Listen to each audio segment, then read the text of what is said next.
7.5 साल पहले। तो चलिए हम आपको बताते हैं कि 7.5 साल पहले झगड़ा किस बात पर था। दरअसल बात ये थी कि लाल कृष्ण आडवाणी, जो कि भाजपा के सबसे वरिष्ठतम सदस्य हैं, उन्होंने भाजपा के सामने ये शर्त रखी कि वो उन्हें प्रधानमंत्री पद का उम्मीदवार बनाए। लेकिन नरेंद्र मोदी बिगड़ गए। नरेंद्र मोदी ने सीधी धमकी दे डाली कि अगला प्रधानमंत्री पद का उम्मीदवार उन्हें ही बनाया जाए, और वो भी इसी महीने। ये सुनकर सब सकते में आ गए। खबर जैसे ही दिल्ली पहुंची, आनन फानन में भाजपा हाईकमान की मीटिंग हुई।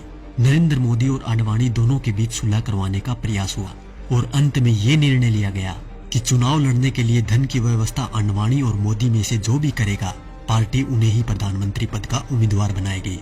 अपने 12 साल के गुजरात के शासन के दौरान नरेंद्र मोदी की मित्रता कुछ बड़े उद्योगपतियों के साथ थी, जबकि आडवाणी के साथ ये सुविधा नहीं थी। धन की व्यवस्था करने में नरेंद्र मोदी सफल रहे। अब उसके बाद घटनाक्रम धीरे धीरे बदलने लग गया। पूंजीपतियों ने भाजपा के सामने शर्त रख दी कि भाजपा को तभी धन उपलब्ध करवाएंगे जब नरेंद्र मोदी को प्रधानमंत्री पद का उम्मीदवार पार्टी घोषित कर दे। भाजपा को पूंजीपतियों के दबाव के आगे झुकना पड़ा और नरेंद्र मोदी को प्रधानमंत्री पद का उम्मीदवार बनाना पड़ा। आडवाणी नाराज होकर कोप भवन में बैठ गए। उसके बाद धीरे धीरे घटनाक्रम बदला।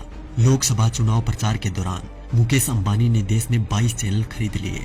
इन चैनल को ये निर्देश था कि वो दिन रात मोदी का प्रचार करे, उनकी रैलियों के भाषण लाइव टेलीकास्ट करे और समस्त विपक्षी नेता यानी आज के विपक्षी नेताओं पर तंज कसने के लिए कहा गया।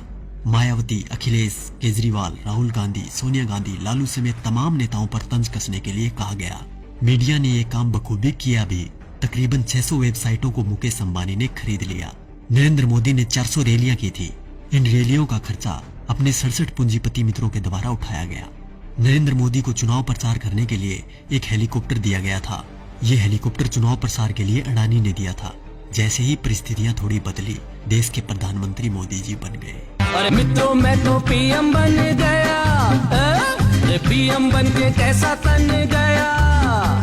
ये विक्ट्री मेरी देखो, ये हिस्ट्री मेरी देखो, जैसे मॉडल मेरे गुजरात का। उसके बाद सिलसिला हुआ कर्ज उतारने का। तो सुनिए क्या क्या हुआ। अडानी को ऑस्ट्रेलिया के क्वींसलैंड शहर में खनन के लिए 600 करोड़ का कर्ज नरेंद्र मोदी ने दिलवाया। उनके पिछले 67,000 करोड़ के लोन को माफ कर दिया गया। मुकेश अंबानी को फ्री में 4G स्पेक्ट्रम दिए गए। इसके अलावा मुकेश अंबानी की कंपनी पर पिछली सरकार द्वारा लगाया गया जुर्माना माफ कर दिया गया। उनके भी कुछ कर्जों का राइट ऑफ कर दिया गया। दैनिक जागरण अखबार ने लोकसभा प्रचार के दौरान नरेंद्र मोदी का बखूबी साथ दिया था, इसलिए इस अखबार के मालिक को मोदी जी ने राज्यसभा में सांसद बना दिया। दैनिक भास्कर अखबार, जिसके मालिक वेदांता कंपनी है, उसको मोदी जी ने छत्तीसगढ़ में कोयले की खदान दिलवा दी। जी न्यूज, जिसने दिन रात नरेंद्र मोदी का प्रचार किया और आज भी कर रहा है, उसके मालिक सुभाष चंद्रा को भाजपा ने राज्यसभा सांसद बना दिया। और अब बात करें किसान और गरीब लोगों की, तो शायद उनके बारे में मुझे बोलने की जरूरत ही नहीं, क्योंकि सभी नेता कोई भी पार्टी का हो एक ही बात बोलता है, कर्ज माफ, लोगों को नौकरी और लड़कियों को सम्मान। तो क्या हुआ भाई साहब, कर्ज तो आप सभी का माफ हो ही गया होगा और नौकरी भी लग गई होगी, आराम से घर बैठकर खाने की। वैसे देखा जाए तो हम जवानों को इस फोन से फुर्सत मिले तब ना। 4G की लहर ऐसी आई है, हमारी आवाज तभी निकलती है जब टिकटॉक और PUBG बैन हो जाए।